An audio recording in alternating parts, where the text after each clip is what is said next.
Hi friends, నేను మీ వందన. ఈరోజు special వచ్చేసి రాగులతో ఏమేమి చేసుకుందామో చూసుకుందాం. 5 ఐటమ్స్ అయితే నేను ఈ వీడియోలో అయితే మీకు చూపిస్తున్నా.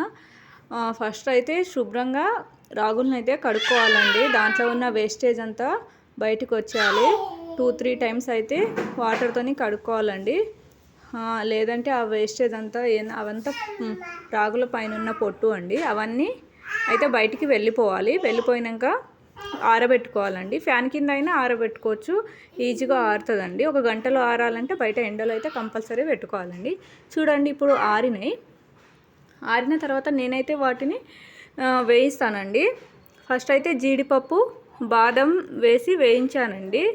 నేనైతే పాప కోసం ప్లస్ మా కోసం కూడా ఇందులోనే రెడీ చేసుకుంటున్నా అండి. అందుకనే నేను పాప కోసం అంటే జీడిపప్పు, బాదం వేస్తున్నానండి. ఆ జీడిపప్పు, బాదం 2 వైపులా తిప్పుకొని వేయించుకోవాలండి. అలా వేయించుకున్న తర్వాత వాటిని ఒక ప్లేట్లో వేసుకొని చల్లారేసుకోవాలండి. తర్వాత కొద్దిగా అయితే రాగులను అయితే నేను వేయిస్తున్నానండి. కొంచెం కలర్ మారేంత వరకు అయితే వేయించాలండి. సిమ్ములోనే వేయించాలి. ఎందుకంటే కొంచెం మీడియం ఫ్లేమ్ అయినా హై ఫ్లేమ్ అయినా పెడితే ఏమైందంటే అవి తొందరగా బ్లాక్ అవుతాయండి, అంటే మాడిపోతుంది. సో మీరైతే సిమ్లోనే పెట్టి వేయించండి. మరీ మాడిపోయినా కూడా టేస్ట్ ఉండదండి. వీడియోలో చూపించినట్టుగా అయితే చేయండి. కొంచెం అయితే నేను మొత్తాన్ని అయితే అంటే నేను ఒక 1/2 kg రాగులను అయితే తీసుకున్నానండి. దాంట్లోకే కొంచెం జీలకర్ర, కొంచెం ఓమా వేసినండి. జీలకర్ర ఏంటంటే మంచిగా అరుగుతుందండి. ఓమా ఏంటంటే దగ్గు, జలుబు రాకుండా అయితే చేస్తుందండి. మెయిన్గా నేనైతే చిన్నపిల్ల కోసం అయితేనే చేస్తున్నానండి. అందుకే దాంట్లో ఓమా, జీలకర్ర అనేది వేసుకున్నానండి. ఈ పిండి మొత్తం, ఈ రాగులన్నీ చల్లారినాక కొద్దిగా మిక్సీ అయితే పట్టుకుంటున్నానండి. మిక్సీ పట్టుకోవాలి కొద్దిగా. వీడియోలో మరీ మెత్తగా కాకుండా మరీ పెద్దగా కాకుండా కొంచెం పిండి ముద్ద వచ్చేంత వరకు అయితే పట్టుకోవాలండి. అలా పట్టుకొని అవి కూడా వేరే సపరేట్ ప్లేట్లో తీసుకోవాలండి. అందులోకి నేనైతే కొంచెం బియ్యాన్ని యాడ్ చేసుకుంటానండి. మరీ రాగులు అయితే అంత టేస్ట్ ఉండదని బియ్యాన్ని కొంచెం యాడ్ చేసుకుంటానండి. బియ్యాన్ని కూడా కడిగి ఎండబెట్టేసి వేయించుకొని మిక్సీ పట్టుకున్నానండి. మిక్సీ పట్టిన బియ్యాన్ని అయితే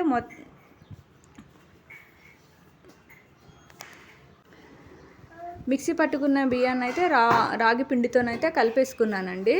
అవి రెండు కలిసే అంతలో అయితే కలుపుకున్నానండి. ఇప్పుడు చూడండి, నేను ఇదే పిండితోని ఫస్ట్ అయితే పాప కోసం నేనైతే జావాని చేస్తున్నానండి. ఈ రాగులు అధిక ఫైబర్ ఉండి మంచి బ్లడ్ కోసం అయితే బాగా పనిచేస్తుందండి. దీంట్లో ఐరన్ క్వాంటిటీ ఎక్కువ ఉంటుంది, అందుకనే ఎక్కువ కాళ్ళు నొప్పులు అవన్నీ రాకుండా అయితే ఉంటుందండి. ఈ బీపీ, షుగర్తో బాధపడే వాళ్ళకైతే ఇదైతే బెస్ట్ ఫుడ్ అండి. నేనైతే ఒక కడాయిలో అయితే ఒక గ్లాసు రాగి పిండిని అయితే తీసుకుంటున్నానండి.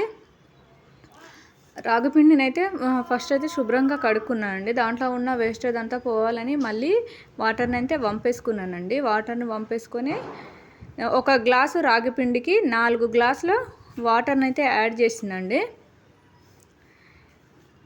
చూడండి, మధ్యలో కలుపుతూ ఉండాలండి, లేకుంటే రాగిపిండి అడుగంటుదండి. అడుగంటి ఉండలుగా అవుతుంది. చూడండి, ఉడికినాక ఈ రాగి జావని నేను ఒక బౌల్లో అయితే తీసుకున్నానండి. మీరైతే టేస్ట్కి తగ్గట్టు సాల్ట్ అయితే వేసుకోండి. చిన్న పాప కోసం కాబట్టి నేను సాల్ట్ అనేది కొంచెమే యాడ్ చేస్తున్నానండి. మొత్తం ఉడికినాక ఈ రాగి జావాని ఒక బౌల్లో అయితే తీసుకున్నానండి. సపరేట్ తీసుకొని ఆ సపరేట్ 2 బౌల్స్ అయితే చేసుకున్నానండి. ఫస్ట్ అయితే ఒక బౌల్లో ఉన్నదాన్ని మా పాపకి తినిపించినానండి. మిగిలిన కొంచెం ఉన్నదాన్ని నేను పెరిగేసుకొని తిన్నానండి. ఎప్పుడు రాగి జావ పాప కోసం చేసినా కొంచెం ఎక్కువనే చేస్తానండి, నా కోసం తన కోసం అన్నట్టు. పెరుగు వేసుకొని తింటే హెల్త్కి చాలా మంచిదండి. మరొక వీడియో వచ్చేసి మీకు ఏంటిదంటే రాగి జావా అండి. దాన్ని కూడా ఒక గ్లాసు రాగి పిండికి 6 గ్లాసెస్ వాటర్ని అయితే తీసుకున్నానండి. ఇది జావా కాబట్టి కొంచెం లూజ్గానే ఉండాలండి, మరి గట్టిగా అయితే ఉండకూడదండి.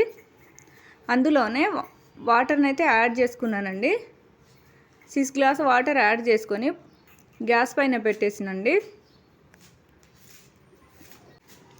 దీన్ని కూడా మధ్య మధ్యలో కలుపుతూ ఉండాలండి, లేకుంటే ఇది అడుగంటుతుందండి. కొంచెం ఉడికినాక దాంట్లోకి సాల్ట్ అయితే యాడ్ చేసుకోవాలండి. చూడండి పైన ఉన్నదంతా వైట్ది వేస్టేజ్ అండి. ఆ వేస్టేజ్ అంతా అయితే నేనైతే తీసేసుకుంటున్నానండి. తీసేసుకోవాలి, అది తీయకపోతే టేస్ట్ అనేది ఉండదండి. సో మీరు కూడా తీసేసుకోండి.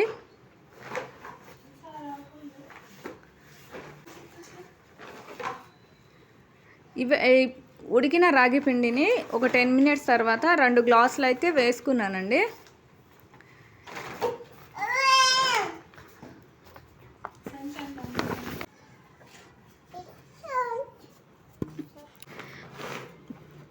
వెజిటేబుల్ వేసానండి. వెజిటేబుల్ ఏమిదంటే కొంచెం కట్ చేసుకున్న ఉల్లిగడ్డలు, క్యారెట్ ముక్కలు, కొత్తిమీర కలిపేసుకున్నానండి. తర్వాత దాంట్లో అందులోకే సగం నిమ్మకాయనైతే పిండుకున్నానండి. మరి ఇంకొక గ్లాస్ పిండుకొని కలుపుకోవాలండి. ఇంకొక గ్లాస్లో వచ్చేసి కొంచెం పెరుగునైతే యాడ్ చేసినానండి.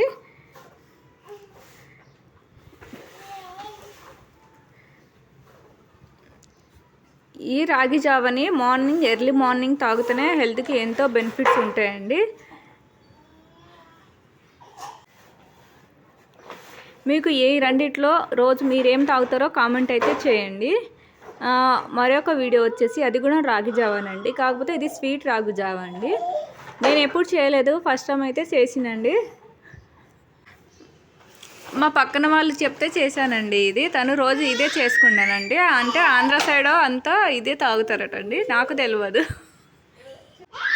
పిండి సపరేట్ అని ఏం లేదండి, అదే పిండితోనైతే నేను చేస్తున్నానండి. ఒక గ్లాస్ పిండికి అయితే 3 గ్లాసుల వాటర్ని అయితే యాడ్ చేసుకున్నానండి.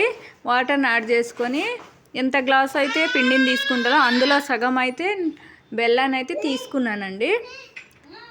తీసుకొని అది మరిగేంత వరకు, అదంతా కరిగేంత వరకు మరిగించినాక మనం కడుగుకున్న పిండిని అయితే మళ్ళీ ఆ వేడి వాటర్ని అయితే కలుపుతున్నానండి. మళ్ళీ ఏ గ్లాస్తోనైతే మనం పిండి తీసుకున్నామో అదే గ్లాస్తోని పాలను యాడ్ చేసుకున్నానండి. మొత్తం ఇప్పుడు 4 ఉంటాయండి. 3 గ్లాసుల వాటర్ను 1 గ్లాసు పాలతోని 4 గ్లాసెస్ అవుతాయండి. కొంచెం దగ్గర పట్టినాక 5 మినిట్స్ పక్కన పెట్టుకొని తర్వాత సర్వ్ చేసుకొని తినేయండి. టేస్ట్ అయితే బాగుందండి, నాకైతే బాగా నచ్చిందండి. Thank you.